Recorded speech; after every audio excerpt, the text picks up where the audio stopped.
Bendiciones con todos. Tema 6. Las verdades de la palabra de Dios. Hoy, el día de Pentecostés, la fiesta y el cumplimiento, parte 2. Y utilizamos Hechos capítulo 2, versículo del 1 al 12, que dice lo siguiente. Cuando llegó el día de Pentecostés, estaban todos unánimes juntos. Y de repente vino del cielo un estruendo como de un viento recio que soplaba, el cual llenó toda la casa donde estaban sentados. Y se les aparecieron lenguas repartidas como de fuego, asentándose sobre cada uno de ellos. Y fueron todos llenos del Espíritu Santo, y comenzaron a hablar en otras lenguas, según el Espíritu les daba que hablasen. Moraban entonces en Jerusalén judíos, varones piadosos de todas las naciones bajo el cielo. Y hecho este estruendo, se juntó la multitud y estaban confusos, porque cada uno les oía hablar en su propia lengua, y estaban atónitos y maravillados, diciendo: mirad, ¿no son galileos todos estos que hablan? ¿Cómo pues les oímos nosotros hablar cada uno en nuestra lengua en la que hemos nacido? Partos, medos, elamitas y los que habitamos en Mesopotamia, en Judea, en Capadocia, en el Ponto, en Asia, en Frigia y en Panfilia, en Egipto y en las regiones de África más allá de Cirene, y romanos aquí residentes, tanto judíos como prosélitos, cretenses y árabes, les oímos hablar en nuestras lenguas las maravillas de Dios, y estaban todos atónitos y perplejos, diciéndose unos a otros: ¿qué quiere decir esto? Mas otros, burlándose, decían: están llenos de mosto. ¿Qué les parece? Ahora, la celebración de la fiesta. Posteriormente, el Señor escogió esta fecha, el día 50, para convocar a su pueblo a celebrar una fiesta llamada Semanas. La fiesta de las semanas no está aislada, sino que está conectada a la fiesta de primicias, que se da en el día domingo de la semana de Pascua. El Señor instruyó que en ese día de primicias todo el pueblo debía presentar los primeros frutos o primicias en la cosecha de la cebada. 50 días después debían presentar la primicia de la cosecha del trigo en la fiesta de las semanas. Recordemos lo que dice el libro de Deuteronomio, capítulo 16, versículos del 9 al 10. 7 semanas contarás. Comenzarás a contar 7 semanas desde el momento en que empieces a meter la hoz a la mies.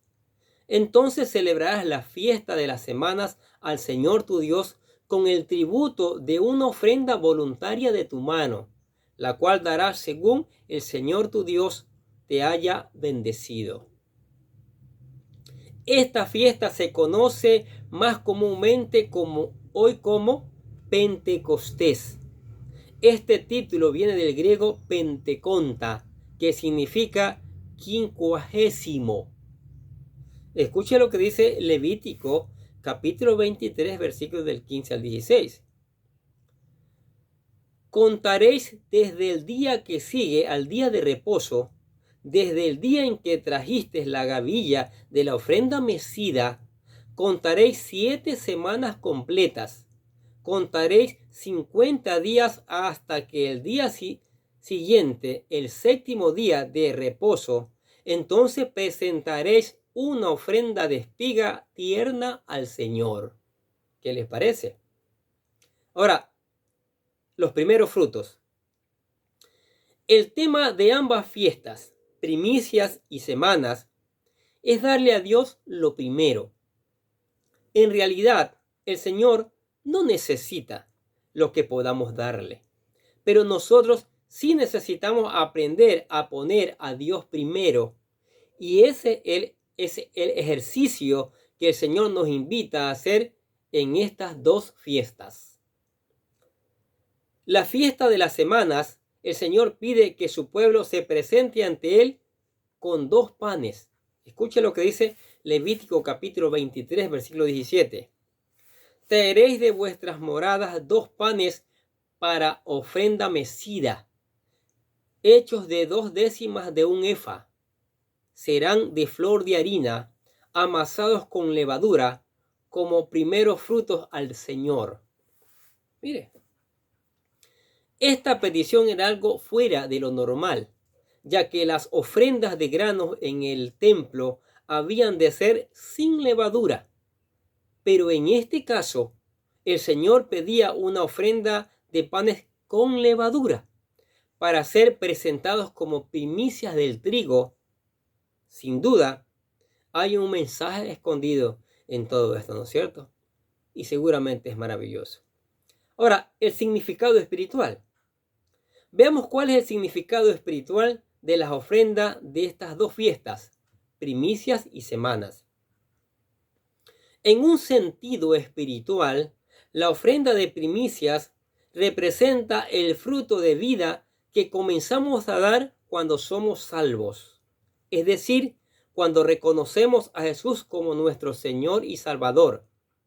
Si la conversión es sincera, de inmediato comenzamos a dar cambios importantes en la vida. Por otro lado, la ofrenda de las semanas representa los frutos que comenzamos a dar cuando nos sometemos a la ley de Dios y la ponemos en práctica, y ponemos en práctica su palabra. El Señor pide que pongamos levadura a la ofrenda y representa el pecado. Aunque tratemos de cumplir los mandamientos, seguramente vamos a pecar porque somos humanos, hasta que seamos transformados en el día del Señor, o cuando el Señor nos lleve a su gloria eterna. Saber que vamos a fallar no es excusa para pecar, por si acaso. Todos debemos hacer el esfuerzo, pero también debemos reconocer que no podemos hacerlo sin la ayuda del Señor. Mire lo que dice Filipenses capítulo 2, versículo 12 al 14. Póngale atención. Así que, amados míos, tal como siempre habéis obedecido, no solo en mi presencia, sino ahora mucho más en mi ausencia, ocupaos en vuestra salvación con temor y temblor, porque Dios es quien obra en vosotros tanto el querer como el hacer, para su beneplácito. Haced todas las cosas sin murmuraciones ni discusiones, para que seáis irreprensibles y sencillos, hijos de Dios sin tacha, en medio de una generación torcida y perversa, en medio de la cual resplandecéis como luminares en el mundo. Pablo explica muy bien este dilema que todos vivimos entre el querer y el hacer.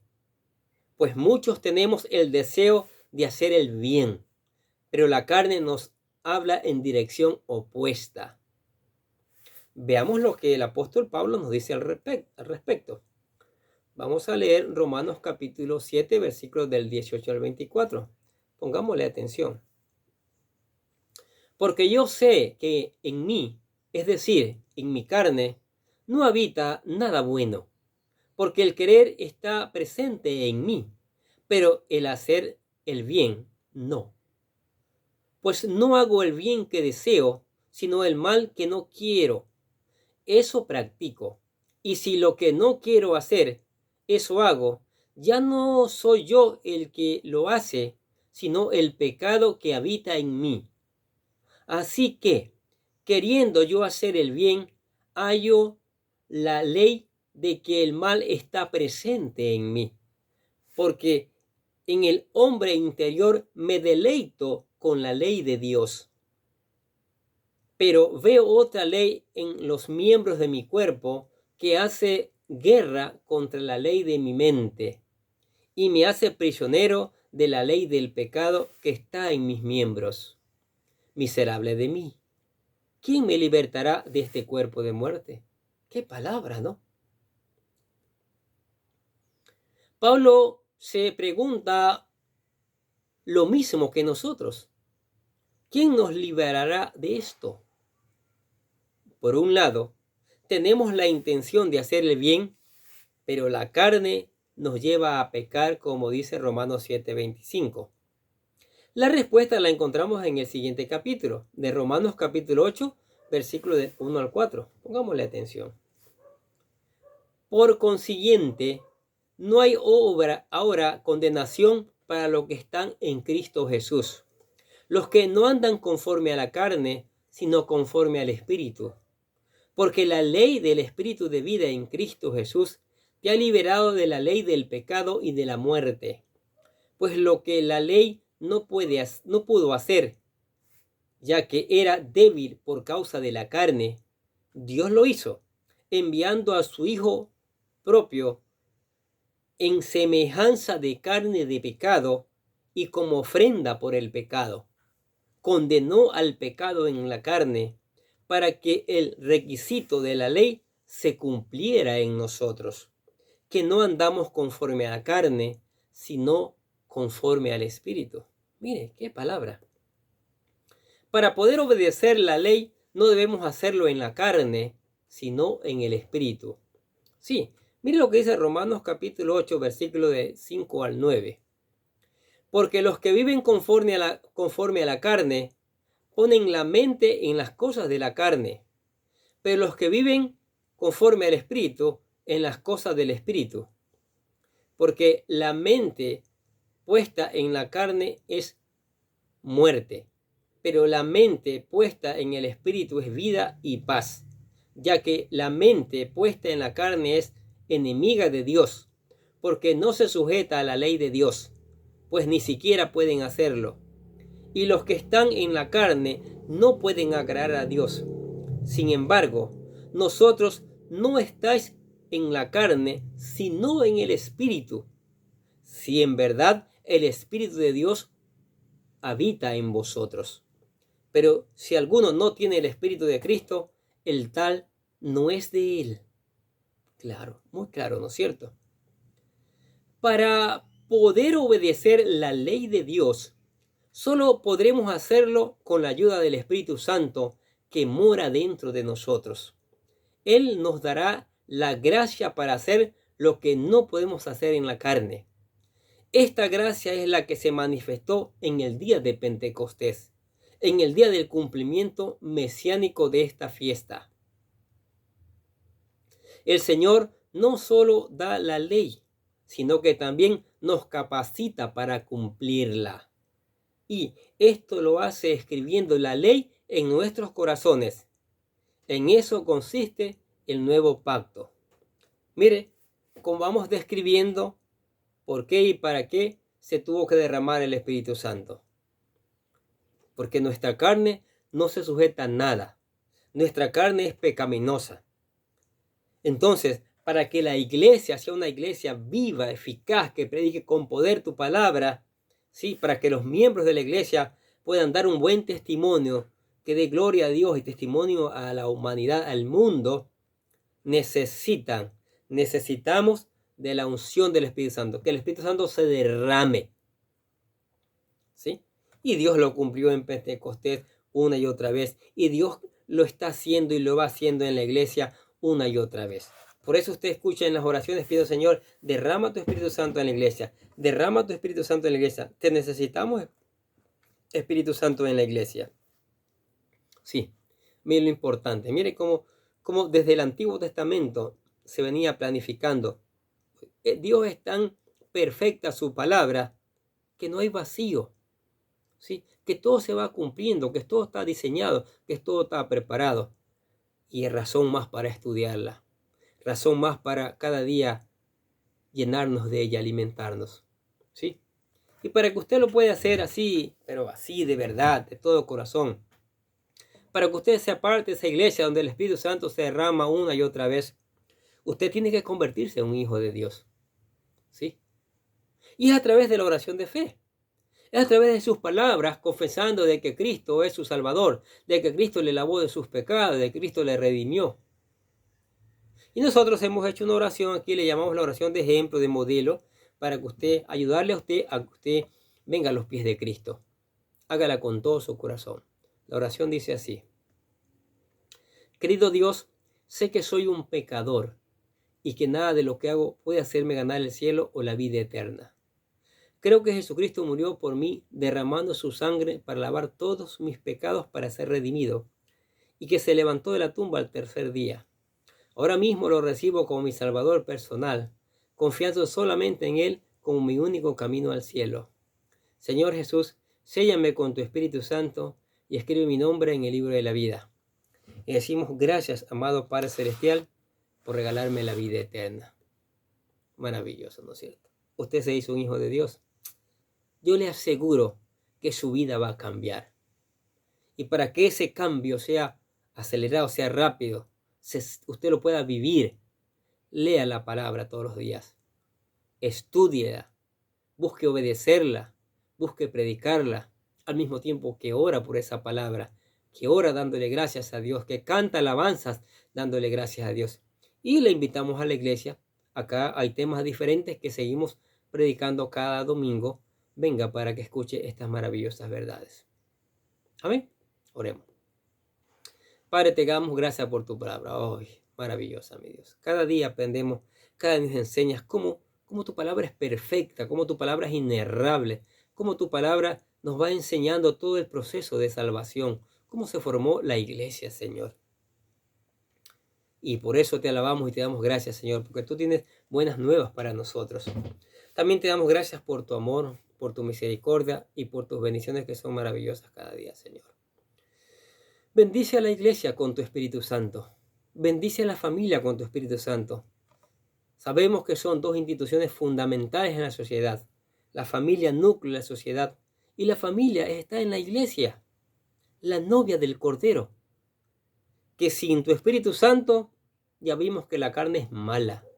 Que la carne quiere hacer lo malo. ¿Sí? Por eso queremos que tu Espíritu Santo se derrame y Él nos sostenga. Amén. Así también oramos por los amigos, por los vecinos, por los discípulos, por los compañeros, por todos aquellos que escuchan la palabra de Dios cada día. Que tu Espíritu Santo traiga ese despertar por escuchar la palabra de Dios. Y eso traiga una cosecha abundante. Una cosecha de hijos para tu reino.